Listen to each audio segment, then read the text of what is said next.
এটা হইছে ইউরোপের ফিল, মানে ইউরোপে না, কিরগিস্তানে থাইকা। তারপর আর এই যে বরফ আছে,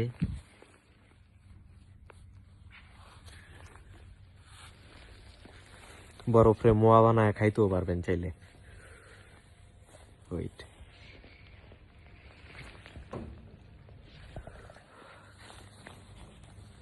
এই যে আমার বন্ধু